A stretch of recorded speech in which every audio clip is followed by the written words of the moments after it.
Yo emprendo. ¿Tú emprendes? Latinoamérica emprende. Entérate en divoxradio.com.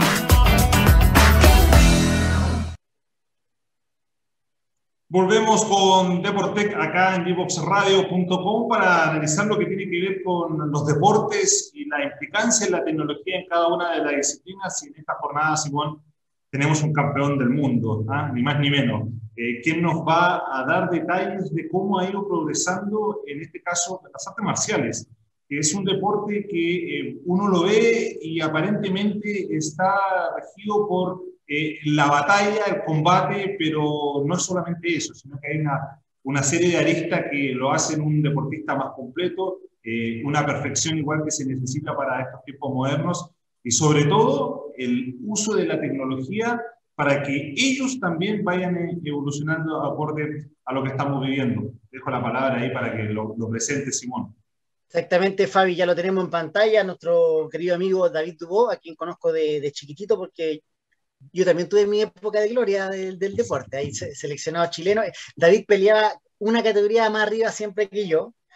Claramente le iba mejor que yo, pero éramos ahí, en un momento íbamos bien parejos y de repente el David, ¡pum!, se pega ese salto que tiene que ver con respecto a aquello, a la innovación en función del entrenamiento y los resultados, la tecnología en función del entrenamiento y los resultados, y la ciencia también en función de aquello mismo.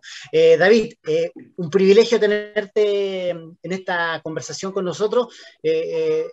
Primero, gracias por estar y hacerte el tiempo y contarnos tu experiencia, que es muy importante para quienes nos ven a esta hora.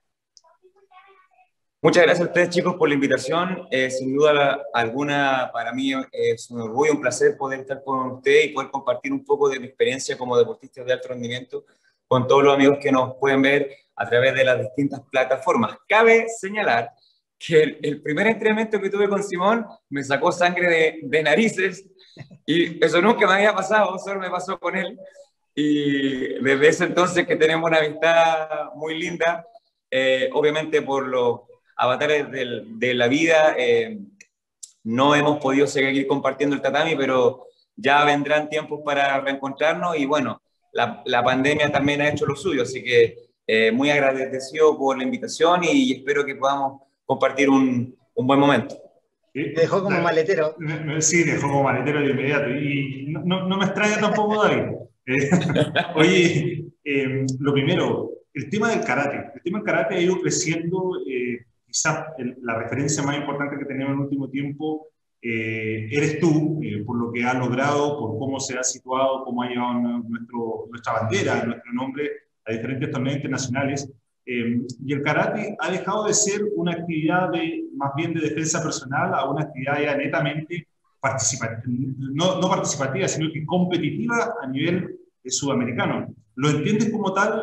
Te estoy hablando de los últimos 10 o 15 años. ¿Es así, David? O sea, sin duda alguna, el karate como arte marcial ha ido evolucionando en los últimos 50 años de forma muy explosiva con la carrera que teníamos para hacer un deporte olímpico, con todo lo que eso envuelve. Le pasó lo mismo al taekwondo en su momento y también al judo, que de a poco fueron mutando de ser un arte marcial, un sistema de defensa personal, a transformarse en un deporte y finalmente en un deporte de combate. En el caso del karate es un deporte de estrategia de combate, porque es la simulación de una pelea, siendo que si nos vamos a la génesis del encuentro, gana en una pelea real, gana el que pega finalmente más fuerte o que deja al rival knockout, ya como si fuera arriba de un ring, en el boxeo o en el kickboxing o en el MMA. Sin embargo, en el karate se nos obliga a tener un control tal de la técnica que debemos marcar una patada con un posible knockout, pero sin ejercer ese impacto en el organismo del rival o del atleta contrincante. Porque si yo estoy combatiendo, y justamente daba a conocer la anécdota con Simón, si yo estoy combatiendo de verdad con un rival en un combate, y yo hago una técnica y le quiebro la nariz, lo más probable es que a mí me expulsen por falta de control. Muy contradictorio, entendiendo si lo vemos solamente como un deporte de combate, como en el boxeo, por ejemplo, que finalmente busco eso, busco dañar a mi rival y dejarlo fuera de combate.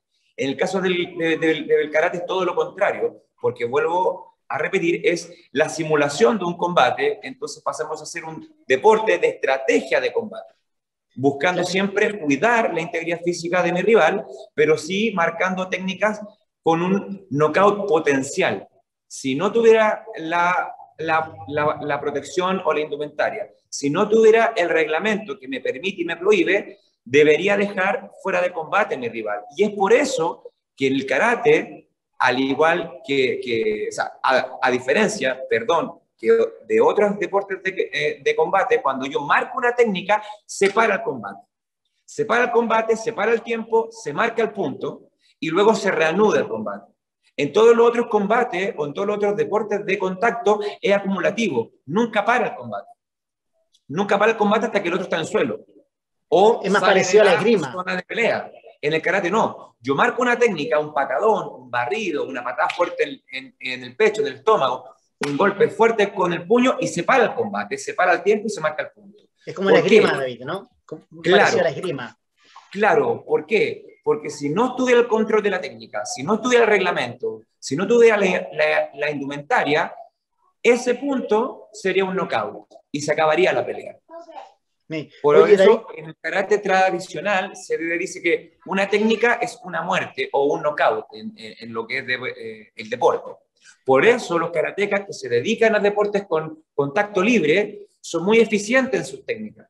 Son muy eficientes a la hora de atacar, porque van con ataques limpios y certeros por el tema del timing, del control del tiempo y la distancia. Y ese control que tú hablas requiere un entrenamiento, Fabián, súper, porque es difícil, porque es fácil, todos tenemos la habilidad nata de ir y golpear un objeto, o patear un objeto, un balón, ¿cierto? Que no tenemos freno en el fondo. Y para lograr ese control hay un entrenamiento bien específico que tú lo pudiste también desarrollar. No sé si fuiste el primer chileno o por lo menos la primera camada de chilenos que pudo entrenar afuera, ir un poquito más en el avance. Cuando saliste de Chile las primeras veces a entrenar afuera, ¿con qué realidad de innovación, de tecnología te encontraste de entrenamiento? Mira, yo creo que fui la segunda o tercera generación que empezó a aspirar grande en lo que es la historia del karate en Chile. En la generación anterior a la mía estaba, que igual compartimos muchos años, pero sin duda fueron pioneros Jesse Reyes, Diego Borges, Francisco Villarroel. Anterior a ellos hubo otros más que fueron de un karate más rústico, en donde no conocían el tatami. El tatami es la superficie de goma eva, donde se combate. Antes de eso eran parqué. Entonces, muchos atletas que entrenaban acá en madera, por darte un ejemplo, iban a los torneos y se encontraban con un piso de goma eva. Y eso era impensado. Para mí no fue así. Siempre tuve la oportunidad de poder entrenar en un buen lugar. Pero también habían cosas que me llamaban la atención. La calidad de las protecciones, la diferencia de los trajes. Los trajes de karate tradicional son mucho más almidonados, son más pesados.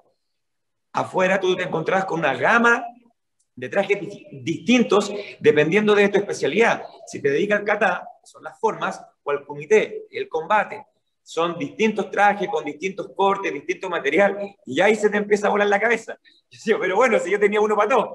No, aquí es mucho más específico. Y los sistemas de entrenamiento, como la Simón, a mí me llamó mucho la atención la capacidad de control, de touch, de cuánto golpeo y cuánto no.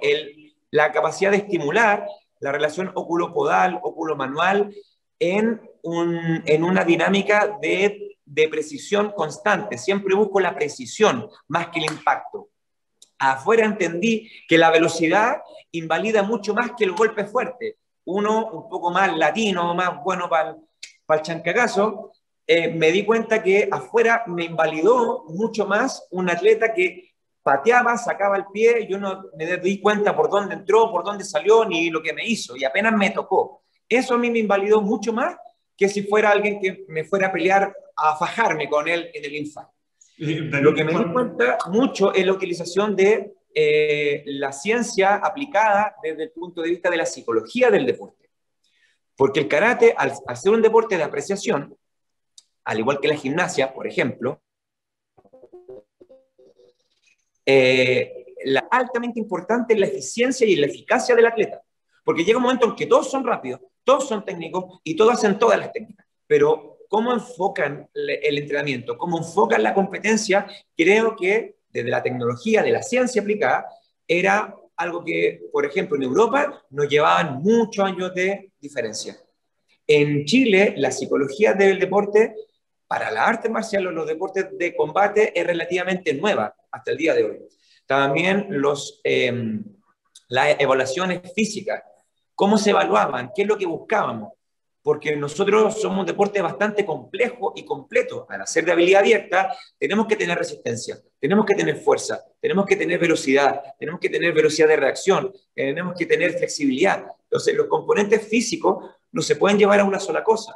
Tampoco hacemos siempre la misma técnica, como fuera correr, nadar, ciclismo, patinaje, que es todo el rato la misma técnica y se va depurando en el tiempo. David, si tú no tenías un oponente en este caso y querías entrenar, tenías tu cuerpo de entrenador, un cuerpo técnico, tenías, no sé, esto elástico que cada vez han ido progresando, o también algún tipo de algún circuito tecnológico de luces para tener reacción. Cuando no tenías un oponente, ¿cómo entrenabas? ¿Cómo encontrabas tú que, en este caso, ya que metiste el tema de la tecnología, aportaba a tu desarrollo profesional?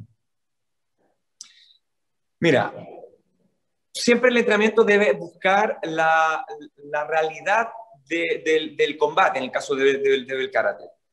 Es muy difícil poder encontrar esa realidad si no tengo un rival o alguien que me genere algún estímulo para yo tener algún tipo de respuesta. Entonces, me servía desde un televisor en la pieza del hotel, y que cada vez que cambiaba en la pantalla hacer una técnica, escuchar música, y que cada vez que sonaba tal instrumento hacer alguna técnica. O sea, siempre tuvimos que suplir esa necesidad en carencia de un rival. Pero tecnológicamente siempre es estímulo-respuesta, siempre buscando mayor velocidad de reacción, siempre buscando que las reacciones sean más automáticas, que cada vez pasen menos por el sistema de discriminación. Es decir, ¿con qué reaccionar? Solamente reaccionar. Entonces, entre más limpio fuera el canal de respuesta, mayor velocidad podía alcanzar y más efectivo iba a ser a la hora de ejecutar, porque tenía que decidir menos. Entonces, la idea es simplificar, y todo esto está apoyado en la psicología. Te vuelvo a repetir, la preparación física, las bandas elásticas te dan una amplitud de movimiento grande, pero tienen que estar puestas en el lugar indicado según la biomecánica del movimiento que tú quieres trabajar o mejorar. Claro. Porque es un deporte de habilidad abierta. Eso es importante, y me quedo con ese punto que tú hablas de la psicología del deporte, que claro, uno dice, a ver, Fabián, uno ve los deportistas, ve los prospectos que puedan haber, y dice, bueno, este patea bien, este pega bien, este es rápido, son todos, en el fondo, cuando uno está en el alto rendimiento, todos son buenos para todo, pero ¿cuál es el diferencial? ¿Qué marca la diferencia en lo que tiene que ver con el aspecto mental? En ese sentido, David, tú fuiste un deportista, eres un deportista muy fuerte de mente, eso se notó desde tu inicio como juvenil. Yo me acuerdo que David era bueno para todo, tenía elongación, saltaba, era un prospecto físico interesante, pero tenía una mentalidad que era distinta a la del otro.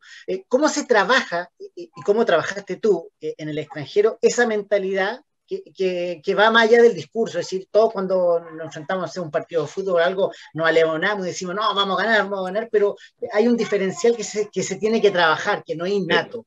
¿Cómo se trabaja eso y cómo se trabajó desde el punto de vista de la tecnología, de las charlas con los psicólogos, etcétera? Sí. Mira, claro, como bien dices tú, esto no se trata de hacer una arenga diaria para leonar el entrenamiento del día, sino que tu día a día sea de alto rendimiento. Yo estaba en la fila para comenzar el entrenamiento y tenía a un campeón del mundo, a un campeón de Europa, a un campeón de España. Mi promedio de entrenamiento ya era muy alto. Entonces, el nivel de entrenamiento del día a día, de lo normal, de la media, ya era muy alto en comparación a lo que yo me podía encontrar acá en Chile. que ahora ya en Chile hay un muy buen nivel, pero en ese entonces, estoy hablando de 2005, 2006, era muy difícil, muy, muy, muy difícil. Entonces, cuando uno se va dando cuenta, el día a día, los atletas de afuera se enfrentan a los mismos problemas, complicaciones que nos podemos encontrar nosotros acá como sudamericanos. El tema es que ellos lo enfocan de forma muy distinta. Y eso es lo que a mí me ayudó, desde la evidencia empírica de su experiencia, a poder tomar y modificar mi día a día acá en Chile. Entonces, por eso era como el bicho raro yo acá, como que miraba otro norte. Entonces, por ahí, sin querer, uno se sentía distinto. Y no mejor ni peor, distinto, porque apuntaba a otras cosas. Entonces, cuando uno habla, voy a ser campeón del mundo, suena como hasta soberbio. Pero yo de verdad lo tenía como meta clara a cumplir. No era algo desde la arrogancia, era desde el enfoque y el objetivo claro. Entonces, desde la tecnología, en el deporte, yo veía que ellos se hacían evaluaciones de peso constantemente, evaluaciones de urea y CK constantemente, que son los metabolitos que genera uno al destruir las fibras musculares, para poder ver la cantidad de carga del entrenamiento semanal, por ejemplo. Y eso acá en el karate todavía estaba muy en pañales. Constantemente habían combates de evaluación. Acá los combates eran casi una semana antes de los torneos. Allá era siempre todas las semanas. Entonces, cuando ellos llegaban a una competencia real, ya tenían por lo menos 40 combates anteriores. Entonces, nosotros con suerte teníamos 3 o 5, no sé si tú te acordarás, Simón. Entonces, era muy distinto Los famosos la capacidad de roce que ellos tenían. Lo otro que a mí me llamó mucho la atención es que habían torneos constantemente, por lo menos dos mensualmente, de distintas índoles, regional, internacional, entre dos selecciones. En España siempre había competencias con Francia, con Italia, con Alemania, con Japón, o sea, siempre había roce de alto nivel. Entonces, bueno, David, a propósito de eso, ¿eso ha ido mutando ahora? Te lo pregunto porque, por ejemplo, Valentina Toro, que hoy día como el rostro más importante que tenemos en el karate, y que bueno, ella estuvo hace poco en la Premier League en Turquía, y ella decía, todos estos torneos me están sirviendo muchísimo, y sobre todo estamos en pandemia, que se acortó casi a la mitad. Quizás no tuviste esa oportunidad tú, pero es bueno que los karatecas empiecen a tener ese tipo de actividad, porque ahí entramos justamente al meollo, a lo que tú dices, tener el roce internacional que anteriormente no lo teníamos. O sea, sin duda alguna, demográficamente, nosotros como chilenos estamos muy en desventaja porque todo nos queda lejos. Sí. Todo nos queda lejos. O sea, lo más cercano es Argentina, Perú y Brasil, que tienen buen nivel, pero cuando uno apunta a un nivel mundial, en algunas categorías tal vez, pero no es la media que estamos buscando. Entonces, es muy complicado nosotros como chilenos. Entonces, por ejemplo, Valentina Toro, Camilo Veloso, que quedó tercero en el último mundial en España, han podido lograr el nivel que han obtenido por el roce constante que han tenido. Y eso en sí, yo lo tomaría como parte de un avance tecnológico. ¿Por qué? Porque lo que no evalúo no lo puedo mejorar. Sin evaluación no hay balance, no hay mejora, no me arroja las fallas, ni los aciertos. Qué bueno eso, David. ¿Y cómo es la evaluación para que la gente lo entienda? ¿Lo hace a través, no sé, de algún sensor, algún elástico, algún reloj, algún cintillo, algo que después lo pueda ver en el computador? ¿Cómo es eso? Afortunadamente la matemática nos sirve para todo, inclusive para los deportes de combate. Hay que hacer una evaluación de cuántos tiros lanzo. Es como el fútbol, es como el tenis.